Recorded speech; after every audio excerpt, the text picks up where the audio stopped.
Tell me if this sounds familiar. You're doing everything right, chasing purpose, climbing the ladder, maybe even switching lanes altogether, and yet something still feels off. On the very, very first day, before the lunch hour even hit, I knew I had made the wrong choice. And to be totally truthful, the AIDS Foundation of Chicago and the commercial real estate firm I was working for were on the same street. And I went back to my old employer on that day to have lunch with my old colleagues because I knew I had made an incredible miss. The 3.5 years that I worked there, it took a tremendous toll on my mental health because when our feelings, thoughts, and behaviors are misaligned, it's actually a recipe for a complete mental health breakdown. And had I visited with a career coach or career counselor, Teresa, they would have said, hey, there's a values discrepancy here between what you're bringing to the table and the values of the industry. You've been in two places that I see a lot of people feeling like it's that either or. So either it's you're working for a company that's really aligned, like in your case, the Innocence Project or the AIDS Foundation, where you're doing work that feels really good, but you're not getting paid for it.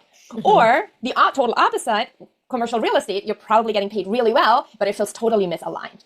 Do you see it too, that people believe those are the only two options? No, I do believe there's a middle way, and it's not a this or that, either or binary.